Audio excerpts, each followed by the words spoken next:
Vamos começar então com colisões perfeitamente inelásticas.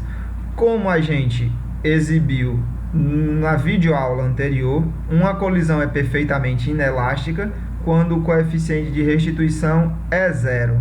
Isso aqui implica que a velocidade relativa de afastamento dividido pela velocidade relativa de aproximação tem que ser igual a zero. Isso aqui só é possível se a velocidade relativa de afastamento for igual a zero. Esse número dividido por esse só dá zero se o de cima for zero. O que significa isso? Significa que depois da colisão, os objetos veem, cada um deles vê o outro em repouso. Isso não significa que os dois objetos estejam em repouso em relação ao chão. Significa que eles se veem um ao outro em repouso. Ou seja, significa que os dois estão se movendo na mesma direção e no mesmo sentido com a mesma velocidade. Ok? Isso acontece porque, ao colidirem, esse objeto e esse objeto vão se deformar durante a colisão na fase que nós chamamos de fase de deformação.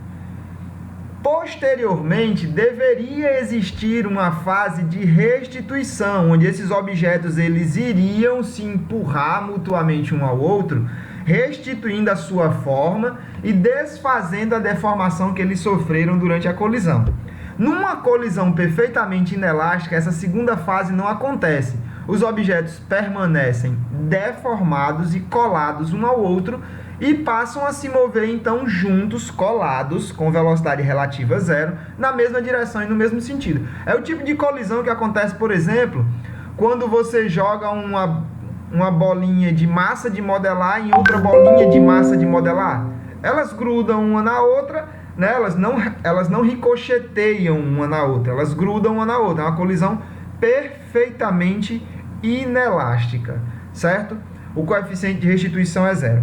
Pois bem, aqui eu ilustrei uma situação dessas para a gente só fazer uma análise e tentar descobrir o que acontece se, por exemplo, esse objeto de massa 1.200 kg com uma velocidade de 20 metros por segundo para a direita, o que acontece se ele colidir com esse objeto que tem uma massa de 1.000 kg e que se move com a velocidade de 15 metros por segundo para a esquerda, se essa colisão for perfeitamente inelástica. Isso já está determinado aqui na figura, na situação problema, quando eu coloco os dois objetos depois da colisão, isso aqui é o antes, isso aqui é o depois, e eu coloco os dois objetos depois da colisão se movendo juntos, com a mesma velocidade. Eu estou assumindo aqui explicitamente que a colisão é perfeitamente inelástica.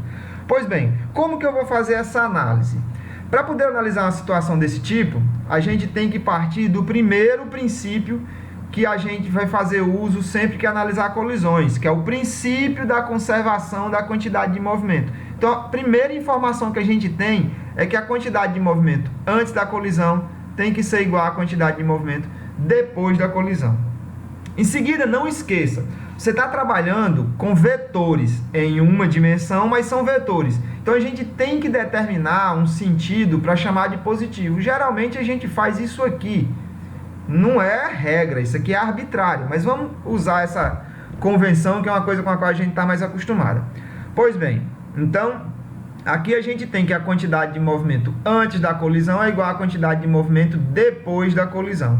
A quantidade de movimento antes da colisão é a quantidade de movimento desta bolinha mais a quantidade de movimento dessa bolinha. Ou seja, é a quantidade de movimento da bolinha 1 antes da colisão mais a quantidade de movimento da bolinha 2 antes da colisão. A quantidade de movimento depois da colisão, como a gente pode ver, as duas bolinhas estão juntas, então a quantidade de movimento depois da colisão é a quantidade de movimento das bolinhas 1, 2, depois da colisão. Pois bem, a gente sabe como calcular a quantidade de movimento de um sistema. A quantidade de movimento da bolinha 1 antes da colisão é a massa da bolinha 1 vezes a velocidade da bolinha 1 antes da colisão. Para a bolinha 2, é a massa da bolinha 2 vezes a velocidade da bolinha 2 antes da colisão. Para as duas bolinhas juntas, é a massa de uma mais a massa da outra né, a massa do sistema como um todo, vezes a velocidade das duas, que aqui a gente está chamando de VF. A partir de agora, a gente tem que começar a tomar cuidado com os sinais. Por quê? Vamos lá. A massa da bolinha 1 é 1.200 kg. A velocidade da bolinha 1 tem um módulo de 20 metros por segundo e aponta no sentido que nós convencionamos positivo. Então, 20. A bolinha 2 tem uma massa de 1.000 kg. E a velocidade dela tem um módulo de 15 metros por segundo no sentido contrário ao que convencionamos positivo. Então, menos 15. Essa soma aqui vai dar 2.200. E aqui, VF, que é justamente o objetivo da gente, descobrir com que velocidade os dois objetos se movem juntos depois da colisão. Resolvendo isso aqui, 2.400.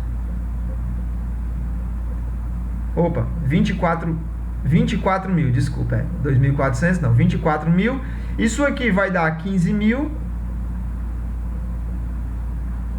E aqui a gente tem 2.200, não é 2.220, desculpa. 2.200 vezes VF. Aqui a gente vai ter, então, 9.000 igual a 2.200 VF. Logo, a gente tem que VF é igual a 9.000 dividido por 2.200. Essa vai ser a velocidade final, em metros por segundo. Essa vai ser a velocidade final do sistema após essa colisão perfeitamente inelástica. Ok? A gente aqui não fez uso explícito dessa equação que define o coeficiente de restituição. Mas a gente fez uso explícito de uma consequência disso, que é o fato dos dois objetos moverem-se grudados um ao outro.